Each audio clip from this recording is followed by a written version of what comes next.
Mountain biking is a pretty complicated sport and there's a lot to know. In fact, there's so much to know that I couldn't possibly squeeze it into one video. But what I can squeeze into one video are things that you should probably know and things that I wish I'd have known before I started mountain biking.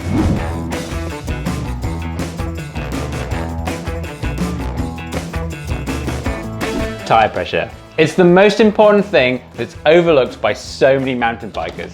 Not only what tire pressure you actually have in your tire, but also what tire pressure you should actually run. Before I start each ride, I always check what tire pressure I have. It's the best way of preventing against getting punctures, but also it's the best way of having a really predictable and familiar ride. When I started mountain biking, I would just run 30 PSI in the back and 30 PSI in the front. That is way too hard. Nowadays, I run 20 PSI in the back and 18 PSI in the front. And I can even go a little bit lower than that.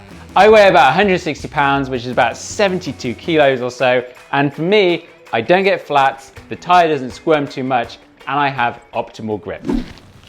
Straighter back. No, I can't. And that's because I wish I'd got into stretching a lot sooner, especially as I'm 34 years old. Mountain biking, you're in the same position for quite a long time, and that really does play havoc on your body. I mean, just look at me. I'm a decrepit mess over here. Make sure you stretch. Everyone should be very particular about how they set up their bike. I'm talking where your brakes are, how high your saddle is versus your pedal, the throw of the lever, the angle of the levers, the stem length you have, your handlebar width. All of it is crucial to feeling solid on a mountain bike. And I'm confident that if at the beginning of my mountain biking life, if I'd been particular and figured out where everything should go, not only would I have improved at a faster rate, but I would have been more comfortable. Things like forearm pain, leg pain, all of it can be linked to how your bike is set up. I need to get my bike up this little steep slope here. Pushing it is actually quite hard. Back in 2015, I was at an Enduro World Series race and learned how to pick my bike up and put it on my shoulder. All you have to do is grab your seat tube right down here, take your left hand, put it on the fork and pick it up looking ahead and throw it over the back of your shoulder with the down tube resting right here. And it's so easy. Instead of focusing on jumping and doing drops, I wish that I'd spend more time learning how to corner, because cornering is the most important thing when it comes to mountain biking. Once I got a bike that came with 175mm cranks. Now, I didn't know that the cranks were a different size, but I found that when I was trying to drop my heels and drop my feet, it felt really strange. And then I found out that, yeah, they were only 5mm longer, but it made a huge difference. And now all of my bikes come with 170mm cranks. Ah, the humble dropper post. A thing of beauty and a must-have on every mountain bike as far as I'm concerned. There was one time where I bought a hardtail and it didn't come with a dropper post, and I thought, no big deal, I'll just ignore this. It only took being on a fire road and then going down a slight brow of a hill when I tried to push the dropper post that wasn't there. I've had a dropper post on my bike for the last 10 years of me riding mountain bikes. And yeah, it's a must-have if you don't have one. When I used to get a new bike, for some reason, I would just turn the rebound dial to the middle position. And I thought that was the best place to start. The actual best place to start is on the manufacturer's website to see what air pressure you're running and then see how many clicks of rebound that you need. Any suspension dial is always measured from closed, so you wind it all the way in and then count the clicks out from there. Yeah, oh boy. Whoa, whoa, ah. If only I'd learned to use my front brake a little bit sooner. When I was first starting out, all I would do was skid down a trail like this, grabbing my back brake, because I was so afraid of grabbing a handful of this and going over the bars. If I'd learned to use both of them in conjunction together sooner, I would for sure have advanced my skills a lot faster. I used to let my bike get so dirty and I didn't used to be that bothered about it. Nowadays though, this thing is clean. The benefits, I actually want to go and ride it because it's not going to be creaking, it's not going to be filthy in any way, it's always going to work its best, even in here. Dirt and bits of grit can get into the linkage just in here, and that affects how well the suspension works. Now if it's clean, this suspension is going to work better, which again means you're going to have better time out on the trail. Surprisingly, mountain biking burns energy and it also dehydrates you. So it's really important to carry at least one water bottle. I've got a big one here, but 500 ml per hour should be enough, and a snack. I swear, at the beginning of riding, I would just take a big sandwich and then I'd eat it at some point. I wish I knew the exact amount of fuel I needed for each hour. If you've seen my other video where I made over my friend Anna's bike, you will have seen how messed up inside her suspension was, and it felt awful.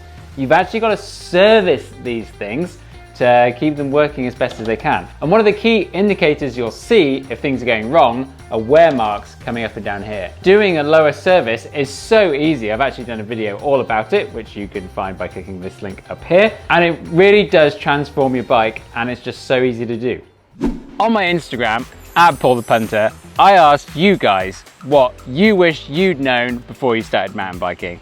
And I got quite a few responses. Most of them were just talking about how much mountain biking costs. But I want to put that into a different kind of angle here. I talked about this in my trail guide video, but it's actually important to spend the right money at the beginning. If you buy cheap, you buy twice. Mountain biking is a lot of fun, and you'll probably want to do it for a long time. Invest in good gear, like some good knee pads, good clothing, good bikes, whatever, and it'll last for much longer, and it's actually going to help keep those costs down that can be annoying. Trails don't build themselves, and building trails costs money. You've got to donate to your local trail association, and I'm going to do that right now. As mountain bikers, we spend so much money on the products, but rarely do we do this kind of thing. And this is really what's going to make the biggest difference for all of us. So I highly recommend that you get in touch with your local trail association. If you do have one, I'm aware that not everywhere does. And you can either donate financially, like I'm doing right now, or you can donate your time, but just giving back to the trails, A, will make you feel incredible, but also it means that you're going to have more places to ride, and those places to ride are going to be better. When I first started riding steep terrain, kind of like this little chute that I've got behind me, I was told to lean back. That is the worst advice that you can get. If you're leaning back, there is no weight on your front wheel, and you need that in order to steer. Some better advice would have been to stay more centered. That way you're going to negotiate a tricky feature like this much easier. Tubeless tires. I started using tubeless tires maybe 6 or 7 years ago at this point, and it used to really intimidate me. But nowadays, I mean, I won't even make a video about it because it's so easy to do. Now, for those that don't know, tubeless means that you'll be able to run lower tire pressures, and it's going to help protect against punctures a little bit better because the fluid inside will seal up any hole if you get a thorn or any sharp object in there, and you'll be able to continue riding. I mean, one real quick tip that I will share is that by taking the valve core out is going to make inflating them that little bit easier. Okay, one more tip. If you don't have anything to measure the tubeless fluid with, just pour it until it goes across 4 spokes. Life hack. Instead of just going out with some friends and heading down the nearest black trail, I wish I'd got some lessons. In every single other sport, like let's say skiing or golf or whatever, you go and get lessons if you actually want to get good at something.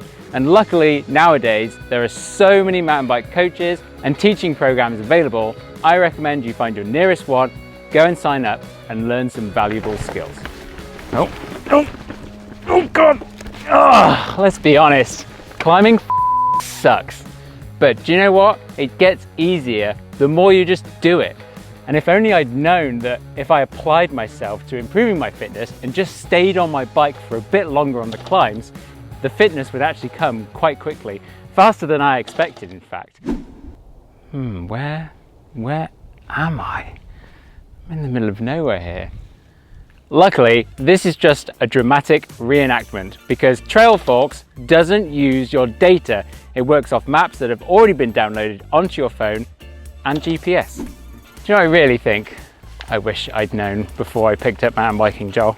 Is just how much traveling I would end up doing and the places I would go and the people I'd meet. I actually think that people spend maybe a little bit too much money on bike parts and everything and not enough on traveling and going on trips.